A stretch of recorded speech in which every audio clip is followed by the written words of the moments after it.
Kita harus melakukan taubat ekologis karena menghadapi krisis lingkungan hidup. Demikianlah dinyatakan berapi-api oleh calon wakil presiden Muhaimin Iskandar. Gibran Raka Buming Raka santai saja menyentilnya secara halus. Caimin, kata Gibran, jika memang sangat serius dengan lingkungan hidup, mengapa Caimin masih menggunakan air minum dari botol yang dibuat dari plastik?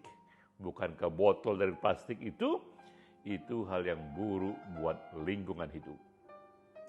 Ini salah satu warna-warni dalam debat Capres-Cawapres yang keempat atau debat kedua antara Cawapres Muhaimin Iskandar, Gibran Raka Buming Raka, dan Mahfud MD.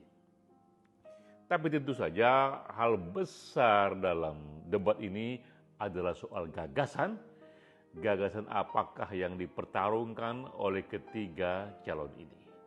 Mengapa debat gagasan ini penting? Karena memang sejarahnya debat antar calon pemimpin ini awalnya adalah debat gagasan. Kita bisa masuk ke dalam sejarah. Debat pertama kali yang dikenal dalam sejarah modern ini terjadi di tahun 1858, 166 tahun lalu, antara Lincoln dan Douglas. Dan ini debat tentang gagasan yang minta ampun pentingnya bagi Amerika saat itu, karena mereka harus memutuskan masa depan Amerika, apakah akan lanjut dengan perbudakan atau perbudakan harus dihapuskan.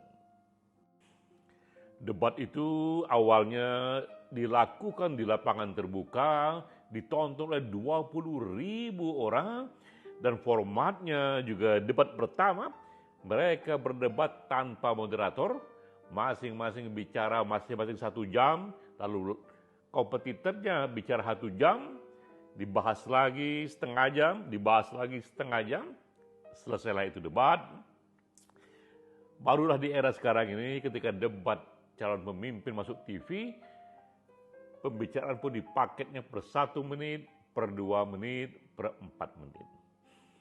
Apa gagasan utama yang kita tangkap dari Gibran, dari Muhaimin, dan dari Mahfud? Gibran misalnya kita menangkap ia menyatakan hal yang diulang berkali-kali yang menjadi program besarnya bersama Prabowo adalah pentingnya hilirisasi. Hilirisasi untuk pertanian, pertambangan, dan lain sebagainya.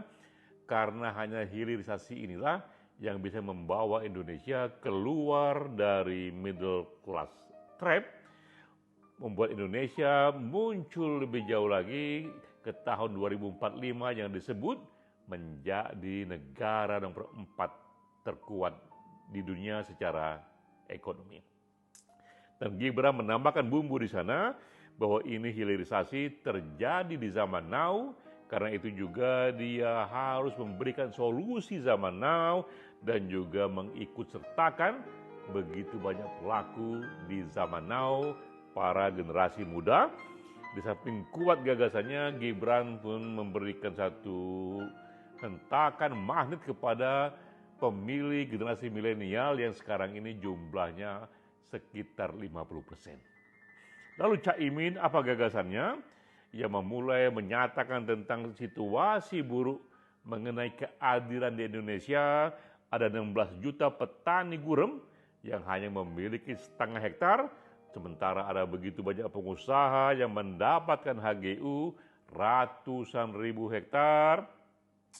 Lalu ia katakan ini jangan ada yang ditinggalkan di sini dan membawa pentingnya isu perubahan. Dari antara Mahfud MD membawa isu yang juga kritis, ia memulai dengan situasi bahwa pangan belumlah berdaulat, lahan petani semakin sedikit tapi subsidi makin besar, terjadi polusi di udara dan di laut, dan sumber daya alam kita menjadi sumber sengketa.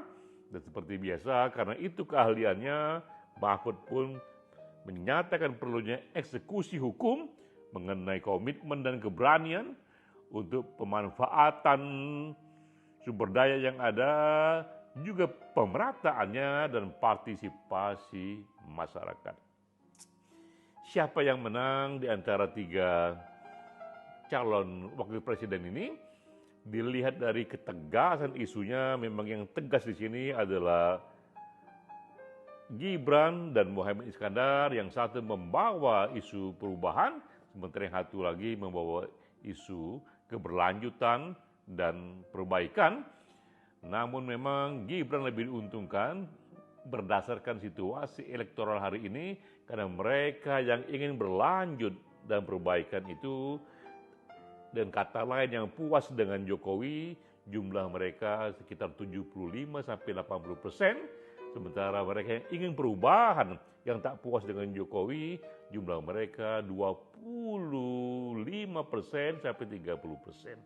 Sehingga bisa dikatakan kantong suara yang ingin perubahan dibandingkan kantong suara yang ingin keberlanjutan, yang ingin berlanjut jumlahnya 4 kali lebih besar dari yang perubahan.